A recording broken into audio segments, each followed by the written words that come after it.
Bab 4, tapi aku nggak tahu mau jadi apa. Bill Gates tidak terlahir ke dunia ini lalu menyadari, aku akan membuat Microsoft. Steve Jobs tidak bangun dari tidurnya lalu berkata, aku akan membuat Apple. Lihat, mereka juga bermula dari, tapi aku nggak tahu mau jadi apa. Namun, mereka melakukan sesuatu dan menekuninya. Lalu kamu mau jadi apa? Pertanyaan itu selalu membuatmu menghela napas panjang. Sayangnya napasmu tertahan di kerongkongan. Bersama jawabannya. Lucu ya, padahal dulu saat masih anak-anak, kita begitu bersemangat menjawab ini. Buru-buru mengangkat tangan dalam kelas, saling berebut jawab, meneriakkan berbagai macam profesi kepada bu guru. Aku ingin jadi dokter. Aku mau jadi astronot dan terbang ke Mars. Aku bakal jadi pilot. Lalu saat remaja, kita akan duduk di pinggiran danau dekat sekolah. Bersama kawan-kawan terbaik sampai senja memerah, berbicara tentang mimpi dan masa depan sambil menatap langit. Kalau udah sukses, jangan lupain gue loh. Nanti kalau udah pada sukses, kita ketemu lagi ya. Janji, jangan saling melupakan kalau udah sukses. Sekarang, kita sudah dewasa, dan mimpi-mimpi yang kita ceritakan dulu tak semudah itu menggapainya. Ternyata kita tak pernah benar-benar ingin jadi dokter. Ternyata menjadi astronot hanya keinginan yang memudar seiring waktu. Ternyata kita tak punya modal dan mental untuk menjadi seorang pengusaha. Ternyata teman-teman yang kita harapkan berjuang bersama kita telah menemukan mimpi dan teman baru. Kita hanyalah sekumpulan tulang belulang yang terjebak dalam cerita yang tak kita inginkan.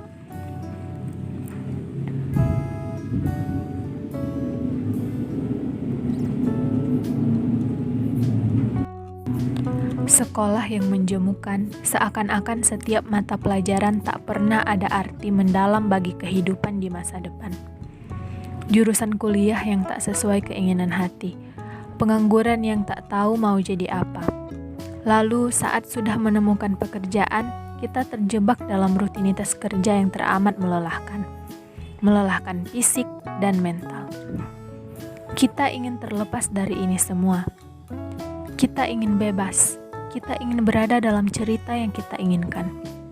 Kita ingin tenggelam dalam mimpi-mimpi yang kita rajut dulu. Namun, saat kita melangkah ke depan, menatap kedua mata kita di depan cermin, lalu bertanya, lalu kamu mau jadi apa? Kita hanya bisa menghela napas panjang, lalu napas itu akan tertahan di kerongkongan, bersama jawaban-jawaban kita. Bersama mimpi-mimpi masa lalu, bersama segalanya, kecuali satu, kegelisahan. Karena kita tak tahu mau jadi apa, kita tak mengenal passion dan mimpi. Masa depan begitu buram, dan waktu terus berjalan. Namun, tenang sejenak, tarik nafasmu, hembuskan perlahan, perlihatkan sekitarmu. Bukankah semua orang bermula dari tak tahu mau jadi apa? Bill Gates tidak lahir di dunia ini lalu tiba-tiba menyadari, nanti kalau sudah dewasa aku akan mendirikan perusahaan bernama Microsoft. Seperti orang-orang lain, dia memulai kisahnya tanpa tahu apa-apa. Di tahun 1968, saat usianya masih 13 tahun, di sekolahnya ada sebuah terminal komputer baru yang lambat dan besar, bahkan tanpa layar. Di tahun yang sama, dia mencoba belajar bahasa pemrograman tingkat tinggi, BASIC, tanpa peduli dia akan jadi apa. Lalu dia mencoba menulis barisan kode untuk program pertamanya sesuai permainan silang bulat silang, tanpa tahu dia akan jadi apa. Namun, sejak saat itu dia tak bisa berhenti, menjadikan hobi ini seperti petualangan. Menghabiskan berjam-jam di depan komputer, menyelinap malam-malam di University of Washington demi menggunakan komputer. Dia tak sekadar bermimpi, Mungkin dia bahkan lupa bermimpi. Yang dia lakukan hanyalah melakukan apa yang dia lakukan, benar-benar menekuninya. Dan jadilah dia seperti hari ini, salah satu penemu Microsoft. Steve Jobs tidak bangun dari tidurnya lalu berkata, "Aku akan jadi penemu Apple seperti orang-orang lain." Dia memulai kisahnya tanpa tahu apa-apa.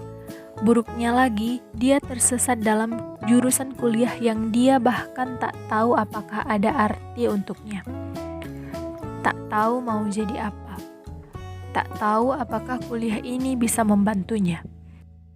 Merasa tak enak hati menghabiskan uang orang tuanya untuk kuliah ini. Jadi dia memutuskan keluar, tanpa tahu akan jadi apa. Namun, bukan berarti dia berhenti belajar.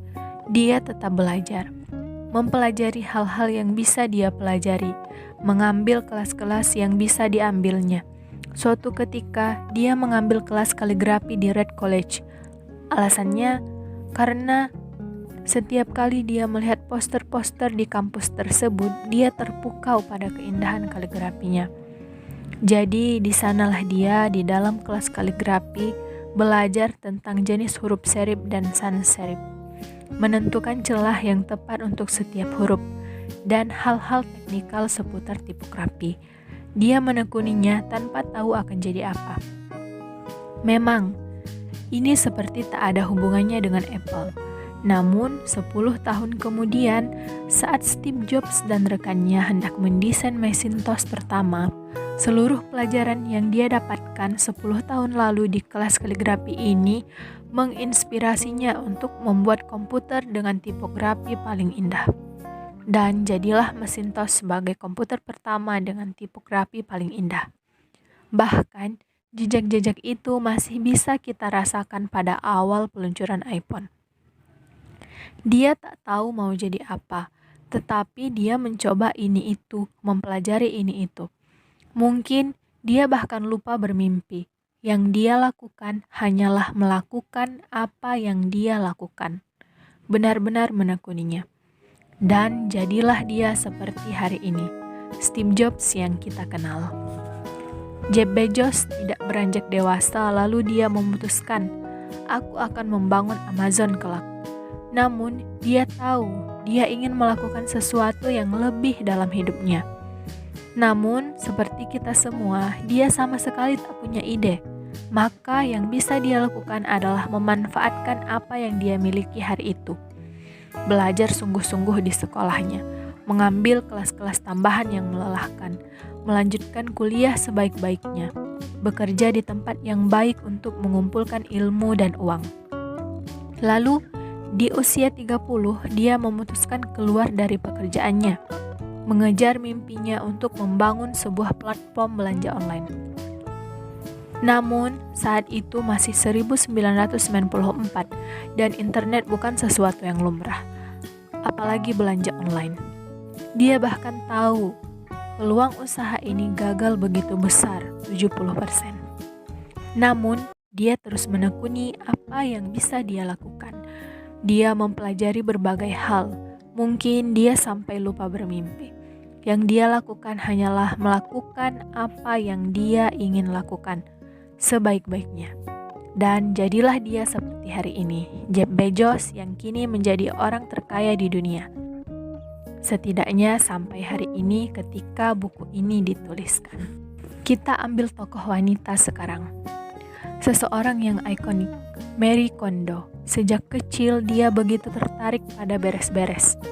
Beres-beres. Sesuatu yang amat remeh. Namun dia menikmati membaca majalah-majalah tentang interior rumah dan beres-beres.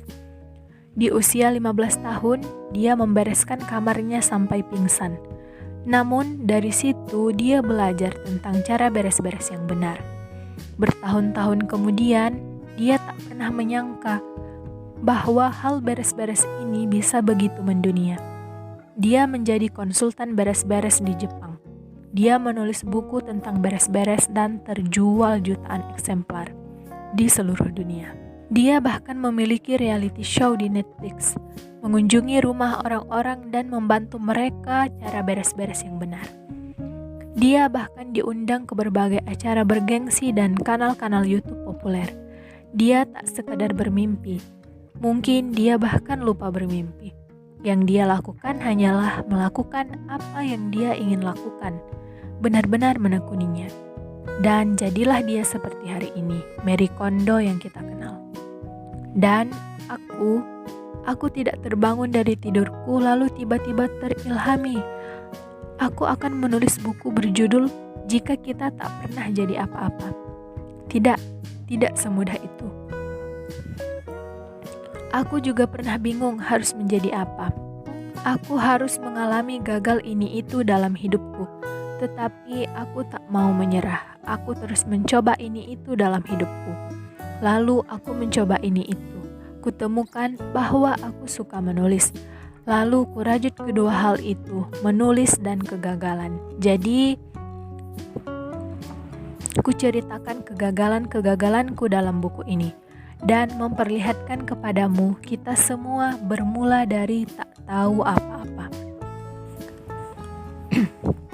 Namun, kita tidak menyerah. Kita mencoba ini itu, terus menekuninya sampai lupa bermimpi. Lalu tahu-tahu jadi seperti ini. Dan kamu pun bermula dari tak tahu apa-apa. Namun, cobalah segalanya. Pergilah ke dapur, buka kulkas dan ambil semua rempah-rempah dan lauk di sana. Masaklah sesuatu untuk orang-orang yang kamu sayangi. Mungkin kamu akan menyukai memasak, mungkin juga tidak. Namun proses ini akan bermakna tanpa kamu tahu akan jadi apa nanti. Atau masuklah ke dalam kamarmu dan beres-bereslah. Bereksperimenlah dengan beres-beresmu itu. Beri tantangan seperti beres-beres kurang dari 5 menit atau tantangan-tantangan konyol. Mungkin ini akan jadi sesuatu, mungkin juga tidak. Namun, proses ini akan bermakna tanpa kamu tahu akan jadi apa nanti. Atau tulislah keluh kesahmu. Tuliskan keluh kesahmu, ungkapkan seluruh rasamu, tumpahkan semuanya. Saat hatimu sudah mulai lega, tuliskan juga jawaban-jawaban atas keluh kesahmu itu. Seperti seorang sahabat yang memberi nasihat untuk sahabatnya. Semacam tulisan yang menguatkan. Mungkin ini akan jadi sesuatu, mungkin juga tidak.